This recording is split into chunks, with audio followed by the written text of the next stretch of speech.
Cumprimentando a todos, inicio meu trabalho me apresentando. Sou Edmínia Dorigan de Matos Diniz, e o tema que eu proponho é a permanente ressignificação do controle judicial das políticas públicas, verticalização dos parâmetros e caráter estrutural do processo civil. Inicio a exposição do tema expondo que as políticas públicas, elas destinam-se, dentre outras finalidades, à superação das desigualdades. Notório que tais políticas são, em regra, naturalmente insuficientes para a consecução de seus objetivos constitucionais, voltados ao asseguramento da dignidade e à concretização da justiça social. Sucede que o correspondente e necessário controle judicial sobre tais políticas não apresenta níveis satisfatórios de efetividade. Um dos fatores que explica o problema está na morosidade da tramitação das ações judiciais.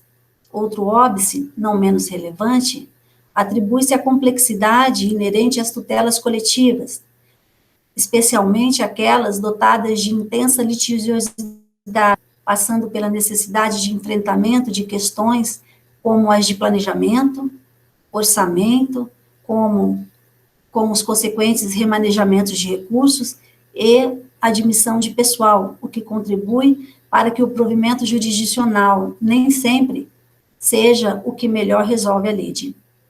A falta de efetividade, muitas vezes, não se encontra no processo de conhecimento, mas nos percalços que despontam na fase executória. Não raras vezes, o Estado alega a inexistência de meios para o cumprimento do comando. Esse cenário convida a uma reflexão sobre o papel do Ministério Público nesse importante segmento, para o que se propõe que novos critérios sejam agregados ao modelo de atuação, especialmente no que se refere à incorporação de determinados institutos do que se denomina como processo estrutural, com o propósito de que se avance em relação à efetividade do controle. Como fundamentação para essa proposta, no item 2.1, eu trabalho um pouco a questão das políticas públicas propriamente, e trabalho, a princípio, o conceito, o que se entende por políticas públicas, a partir do magistério de Ana Paula de Barcelos e Maria Paula Bussi. Na sequência, trago um pouquinho de Odete Medawa sobre a sua ideia de grade sequencial das políticas públicas. A seguir, nessa linha das políticas públicas, eu construo sobre o controle judicial e uma abordagem sobre a admissibilidade das políticas públicas, a partir de Freitas, a partir do Supremo Tribunal Federal, com o ministro Celso de Mello, dentro do raciocínio construído na ADPF 45, todas as suas lições, e mais recentemente, o julgamento do mandado de injunção 7.300, sobre a implementação da renda básica da cidadania, agora em 27 de abril de 2021, e na sequência, no item 2.3, o controle judicial das políticas públicas e os problemas que nós nos deparamos dentro dessa temática. E registro ali que, entretanto, em que pesem os avanços, todos os avanços vivenciados nesta matéria, constata-se a ineficiência de tal espécie de controle. Deve ser considerado que a efetividade dos processos movidos em desfavor do poder público depende da implementação, obviamente, da receita, de orçamento, de licitação, de prestação pecuniária pela via dos precatórios, dentre outros, de toda sorte, a realização dos direitos sociais não prescinde da sustentabilidade fiscal e do equilíbrio orçamentário. Exemplos paradigmáticos dos problemas tratados encontram-se nas ações judiciais que buscam matrícula na educação infantil, cuja satisfação depende da implementação da ampliação da estrutura física, da estrutura humana existente e, portanto, não é possível, de imediato, a de implemento. Além disso, o provimento jurisdicional tem o potencial, muitas vezes, de provocar distorções nas prestações estatais, como ocorre nas hipóteses em que simplesmente se substituem os destinatários atuais do serviço pelos beneficiários da decisão judicial, por exemplo, nos casos de dispensação de medicamentos, quando se privilegia os que demandam judicialmente em detrimento daqueles, por exemplo, que têm acesso à jurisdição, por exemplo, abre aspas, fura-filas, no caso da educação infantil, ou reduz-se a qualidade do serviço, por exemplo, quando se aumenta o número de alunos por sala, para simplesmente se cumprir uma decisão judicial. No item 2.4, eu faço uma abordagem sobre o equívoco da recomendação conjunta número 2 do Conselho Nacional do MP, a recomendação conjunta da Presidência e da Corregedoria Nacional número 2 do Conselho Nacional do Ministério Público, com todo respeito, com o propósito de evitar a indevida intromissão na gestão das políticas públicas, apontou critérios de atuação na fiscalização de políticas públicas às unidades do Ministério Público. Inicia com, abre aspas, entre aspas, considerando-os já, mais uma vez, respeitosamente, já superados pela doutrina e pela jurisprudência, dentre eles o que assume a posição de que, abre aspas, o controle do conteúdo da decisão administrativa seja cometido por outro órgão que não de gestão, transborda a análise objetiva de sua legalidade e enseja a violação à tripartição das funções estatais por caracterizar exercício ilegal de competência administrativa alheia, fecha aspas, ponto.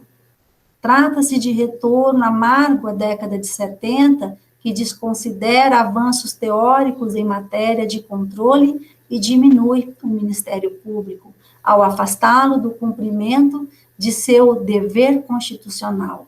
Se, de um lado, de fato, não incumbe ao Ministério Público a eleição de políticas públicas, de outro, é seu dever atuar como agente indutor, proativo e resolutivo da efetivação dos direitos fundamentais concretizados por meio das políticas públicas. Na verdade, não se trata de abolir dever de controle do Ministério Público, mas de aprimorá-lo mediante a adoção de certos parâmetros dos quais se passa a tratar.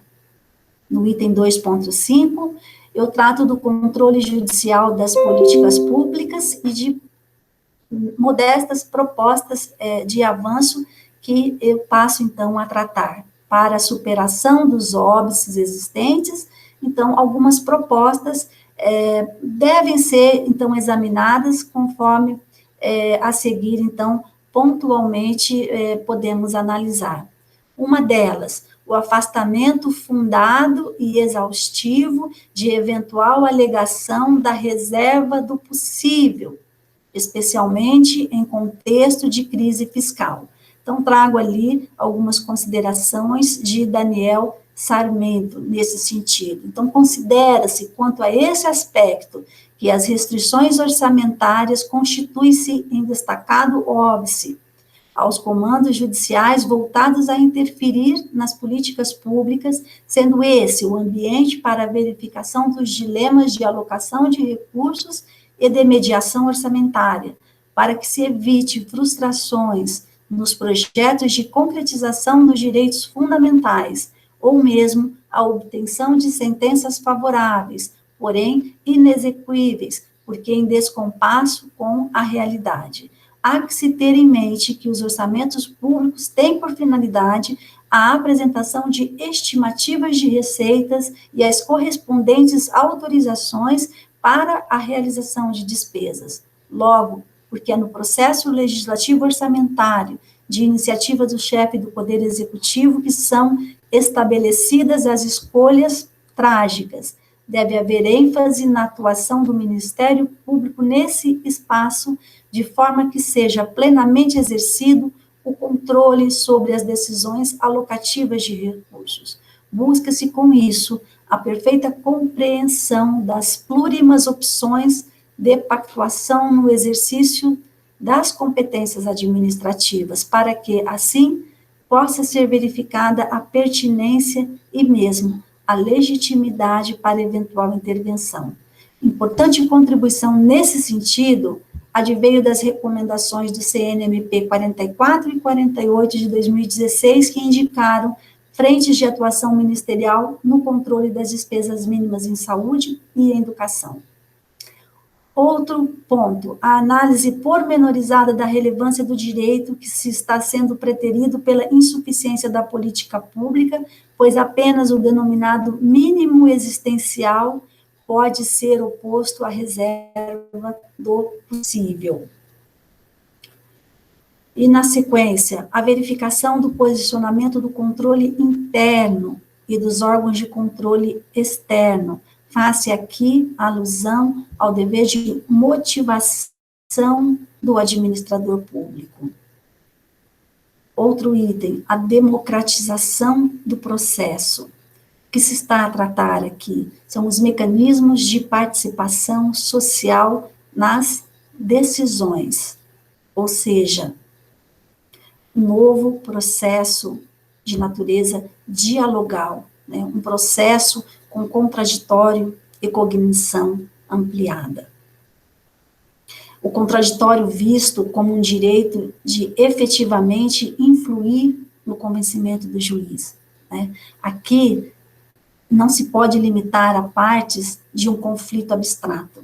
Exige a participação de toda a coletividade, na medida em que nós estamos falando em política pública, e essa política pública se destina a toda a sociedade. Então, ela tem que ser ampla, um processo amplificado. Resgatando-se o exemplo da educação infantil, observa-se que o provimento a ser proferido atingirá a esfera de interesse das crianças atualmente matriculadas, das crianças beneficiárias da decisão, do município que ofertará as vagas, dos professores que prestarão o serviço, dos contribuintes que suportarão o custo dessa prestação. Todos esses grupos estão submetidos a uma mesma decisão judicial. Enfim, o controle judicial, não há dúvidas, ele merece um redimensionamento. E, por fim, os processos estruturais.